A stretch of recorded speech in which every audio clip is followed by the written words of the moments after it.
Yeah, hello campers, Mark here, and the purpose of this video is going to be to go over the settings that you have when you are the teacher of a class in Google Classroom.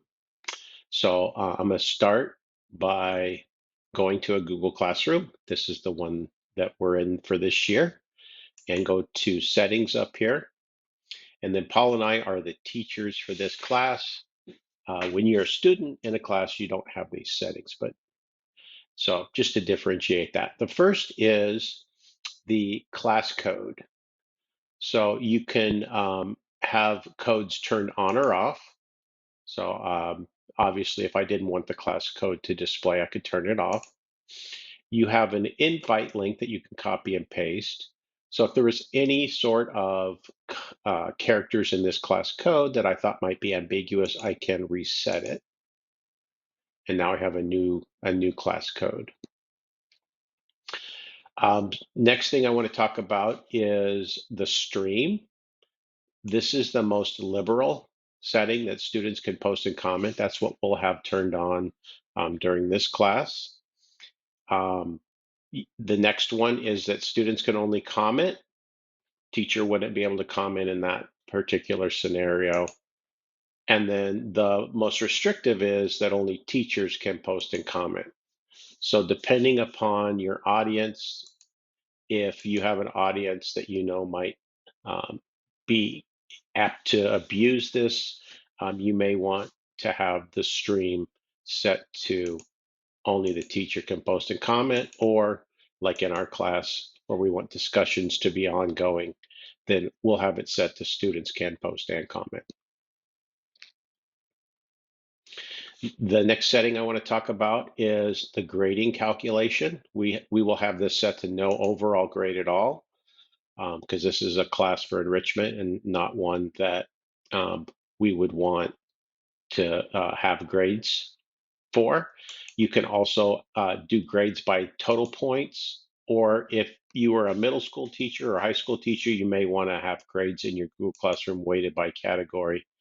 I know in the district that Paul and I work in, um, a lot of teachers don't put grades in Google Classroom because they have to also enter them in our grading system. So they just choose this setting the overall grade at all. And then you can turn this on or off when you have total points or when you have weighted by category. Then I could turn this on so kids could see their overall grade.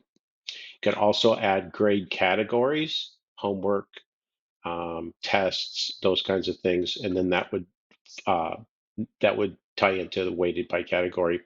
50% is classwork, 20% is tests, and 30% is like a project, or however you normally set up your grade book. So this could be a complicated um, setup, or you can have it very simple, just no overall grade, and it's going to just be a way to get stuff to and from your students.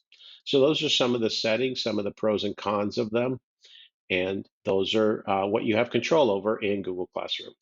So I want to show you one more setting, and this one is unique to your school Google Classroom, the one that your district um, either made for you or the one that you made while you're in your domain. So I'm in a class where I'm the teacher, um, and it's where there's fourth and fifth grade students.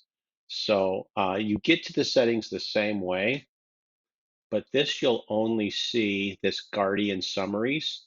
You'll only see this when you're in a situation where you're the teacher, and you have young students. So first you can do is see an example of it, and so parents can be notified when there's missing work or upcoming work or a class activity.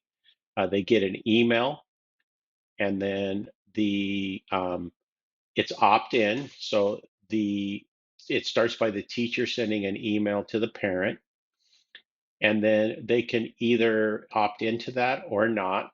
And then they can either have the emails come once a day, or they can have them come once a week.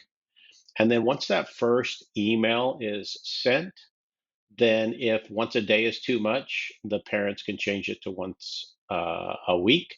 Or if once a week is not enough, then the parents can change it to once a day. So that is a setting that you won't see unless you're in your district Google Classroom. The last setting I want to talk about is notifications. Notifications are found in this main setting, which is out at the hamburger menu way down at the bottom. And the first one is that if you want to get any sort of email notifications, this has to be set to turned on. If you turn it off, then obviously you won't get any notifications at all. So I'm going to turn that on. And then you can turn each one of these on and off. So when a student comments on your post, you'll get an email. When they mention you, you'll get an email and so forth. However, on classes that you teach, you can pick specific classes to get notifications. So here's this year's classes. I can turn this on or off based on my preferences. And this is a class that I'm enrolled in from a long time ago. I can turn that off.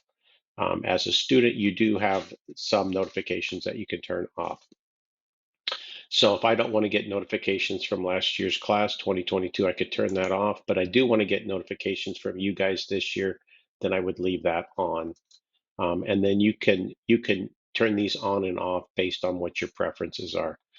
Classes that you're in, classes that you teach, and then overall notifications, you can turn them off for classes that are done, and then you won't get an email each time.